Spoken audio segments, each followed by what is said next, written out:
Tayo doon ano, ang importante doon meron tayong nalalaman na ang pari ay tao na may kahinaan din at sila ay dapat din na humingi ng tawad. Kasi kung noong unang panahon na kung magkasala ang tao ay maghahandog, ngayon hindi na tayo maghahandog ng anumang bagay, kundi lalapit na lang tayo mismo kay Jesus Christ, 'di ba? Humingi ng tawad at mga kaibigan doon sa mga taong kung saan ka nagkasala, doon din humingi ka doon ng tawad. Imbis na idiretso mo sa pari yung confession, diretso mo sa tao kung saan ka nagkasala. Mas effective yun mga kaibigan, dahil yung tao gagamitin din yun ng Diyos na para mapatawad ka, papatawarin ka ng tao kung saan ka nagkasala. Gano'n po yung work ng Holy Spirit. Pero kung doon ka sa pari pupunta, anong gagawin ng pari? Ipagdasal ka na mapatawad yung kasalanan mo. Tapos, kung nagkasala ka sa halimbawa adultery ang kasalanan mo, kung nagkasala ka siyempre dapat pupunta ka sa asawa mo, mag-confess ka, 'di ba? 'Yun ang the most effective kaysa i-confess mo 'yun sa pari. Anong mangyayari doon? I-ano ng pari 'yun sa Diyos, pero yung asawa mo, nagsasama kayo, hindi niya alam na nagkasala ka sa kanya. Paano doon yung ano, yung totoong pagkapatawaran, 'di ba? One-sided, hindi alam, blind ang asawa mo, ikaw lang nakakaalam at akala mo napatawad ka na dahil sinabi mo na sa pari, himingi mo na sa Diyos na mag-ano ka, pero meron pa ring meron pa rin talagang kulang para sa akin kaya kaya masabi ko na hindi fully born again ang isang tao in spirit dahil hindi pure ang pagsisisi, hindi pure ang confession. Blindy ang asawa, hindi niya alam na nagkasala at marami ito sa panahon na ito mga kaibigan, mga kapatid. Isang-isa itong pangangalunya, ang common sins po, 'no? At iba-ibang bagay, kung hindi lang sa pangangalunya or something, halimbawa nagnakaw ka, kung kanino ka nagnakaw, tapos sabihin mo sa pari, "Nagnakaw ako, ninakawan ko yung kaibigan ko, yung asawa ko, yung kapitbahay ko o sino man diyan." Hindi nila alam yung ninakawan, siyempre naghahanap na saan na yung mga bagay na nawala sa kanya, tapos iba yung pinaghihinalaan niya, tapos ang totoong gumawa ay nag ano lang, yun bang nanahimik, hindi nagsasabi, pero sinabi niya sa pari. Para sa akin, okey yung pag-confess niya pero parang dili gyud siya hindi talaga siya effective kasi yung yung ninakawan niyang tao ay hindi alam, ang ginawa, kasi dapat magsisisi kayo, Magsisisi tayo at, magpatawaran. Doon natin maano talaga yung totoong pagsisisi mo mga kaibigan natin, kung totoo talaga ang pagsisisi natin, kung saan tayo nagkakasala, kung nagkasala man tayo sa tao, dapat brave tayong umamin sa kasalanan natin doon sa taong nagawa natin ng hindi mabuti, imbis na sa pari. Para sa akin ha, para sa akin po 'to mga kaibigan. Pero kung mahina ang loob mo na magsabi mismo doon sa taong ginawan mo ng hindi mabuti, mag-confess ka sa pari at magpasama ka na, tulungan ka na para ma-open up kung ano po yung kasalanan mo, para ma-clear talaga ang konsensya mo, mga kaibigan. Hindi mo ba nasubukan i-examine mo po mismo ang sarili mo kung ang kasalanan mo sa tao hindi mo sinabi sa kanya ngunit sinabi mo sa pari. Examinin mo kung ano talaga ang dinadala ng iyong konsensya. Kung nagkaroon ka ba ng kalinawan. Yun po, maano po, kasi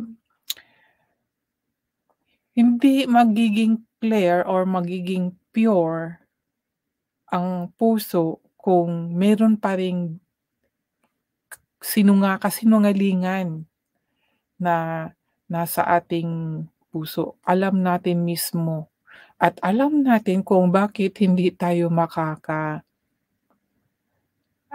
face to face na mag-confess 'no, ano, sa taong ginawa natin ng hindi mabuti. Nandoon yung takot, 'di ba? Kaya bilang turo ng ating mangangaral na yun nga confession ay mapapatawad. Pero ang effective doon 100% guarantee ba na talagang ma-pure heart ka, talagang mag-change ang spirit mo? God is watching us, mga kaibigan. Tayo sa totoo lang madali tayong makaano sa Panginoon. Lord, forgive us kasi hindi natin siya nakikita, Pero doon sa taong ginawa natin ng hindi mabuti, naka-direct ba tayong magpunta? 'Di ba umiiral yung pride? Ayoko nga, 'di ba, 'pag gano'n. At nando'n din yung, "Ay natakot ako baka susuntukin ako." 'Di ba, gano'n. So, tayo alam natin mismo kung bakit hindi makakapunta sa tao kung saan tayo nagkakasala. Pero para sa akin, mga kaibigan, go direct to the person kung saan ka po nagkasala, kung meron ka mang kasalanan na nagawa sa kapwa mo, 'no? Sa kapwa kasama na yung pamilya natin, dapat nandoon yun na yung heart to heart talk at, true confession talaga from your heart para talaga lilinis yung yung budhi, yung puso, mga kaibigan. At yun ang the most effective para po sa akin sa aking paunawa po. Hindi lang yung mouth na walang action. Sa Diyos madali tayong humingi ng sorry, "Lord, forgive me, Lord."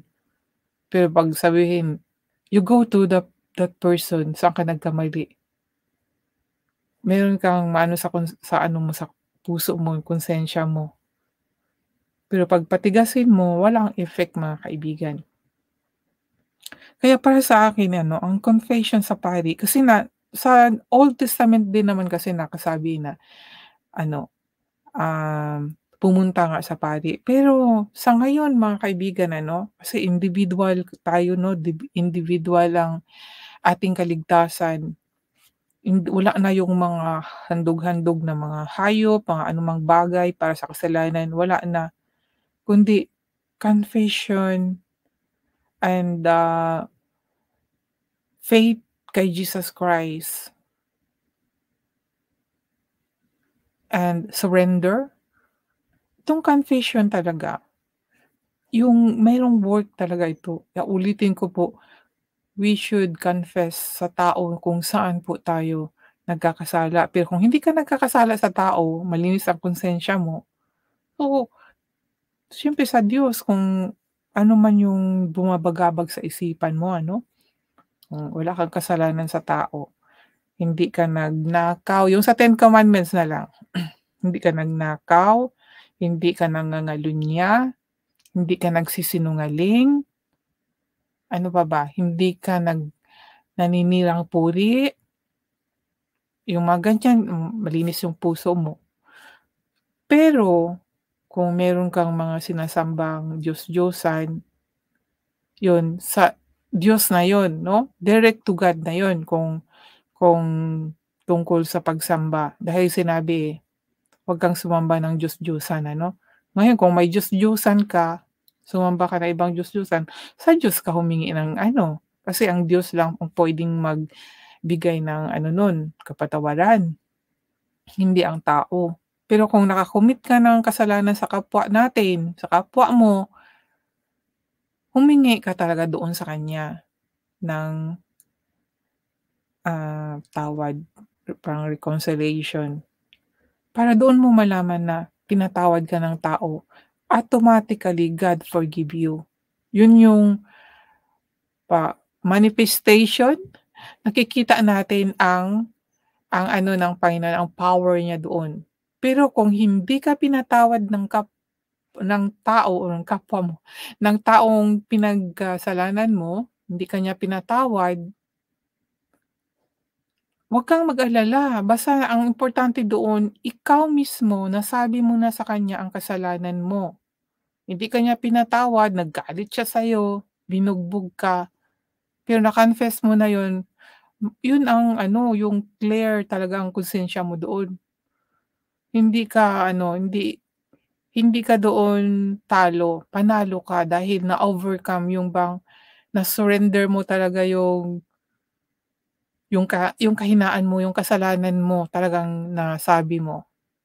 Panalo ka doon mga kaibigan, na baga ang naghahari na kasamaan ay natalo siya, ikaw ang nananalo. Yun po yun doon mga kaibigan, eh. Kaya ang confession, 'pag nagkasala ka sa kapwa, tapos hindi mo sasabihin sa kanya kung saan ka nagkasala, wala, talo ka pa rin. Alipin ka pa rin ng ano, ng kaaway ng Diyos mga kaibigan. Pero kung matapang ka, talagang gusto mo talaga na mapalapit sa Panginoon,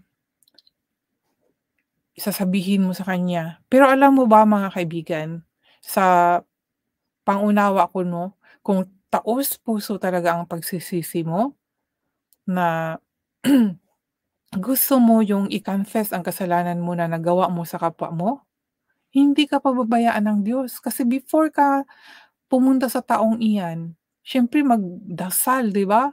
At ihingi mo sa Panginoon na hindi ka masaktan, hindi ka sasaktan ng taong ginawan mo ng kasalanan. Alam mo ng Diyos ang puso nun. Yun yung mga work ng Diyos na talagang amazing, kaya amazing talaga ang Diyos mga kaibigan. Kung gusto mo talagang, "Lord, gusto ko mapalapit sa'yo at itong kasalanan ko, gusto kong mag-confess talaga sa kanya, Lord, pero may takot ako." Ang Diyos na ang gagawa doon, niya ang puso ng taong ginawan mo ng kasalanan. Kaya nga mga kaibigan, eh, sa experience ko ano, hindi naman ganyan yung sinabi ko, eh, hindi yung sinabi ko ngayon hindi po gano'n ang nangyari sa buhay ko. Kundi ang takot may takot po talaga ako, nakagawa ako ng kasalanan. Ang sabi ko lang na 'pag mayro'n good timing, mag-confess ako sa aking kasalanan. Lagi kong naano 'yun sa isipan ko talaga kasi siyempre nabagabag na, eh, nagi-guilty na, eh, 'pag may ano, 'pag merong timing, sasabihin ko na yung nagawa kong kasalanan. And then yun nga, kinonsensya dahil sa mga post sa Facebook. Tapos sabi ko, kung ano naman ako, magsasabi naman ako 'pag meron ng good timing. Pero hindi pala ako ang masusunod, hindi yung good timing na sinasabi ko, na plano ko, kundi ang Diyos. Kaya amazing po talaga dahil nung humingi ako ng tawad, pinatawad naman ako kaya doon ko na ano na, hala, amazing naman ito, ang laki ng kasalanan ko tapos parang wala lang, pinatawad ako agad, hindi man lang ako binugbog. Akala ko bubugbugin ako. So yun po yung mga nasa isipan ko nung time na yun. Kaya Gano'n ang work po ng Panginoon, hindi ka po niya sasaktan 'pag alam ng Diyos na taos-puso po ang pagsisisi mo. Dahil ako nga hindi naman gano'n ang naisip ko, pero God protected me. Kaya He is so amazing talaga. He is so alive sa buhay ko po. Ang dami ko na pong nai-share.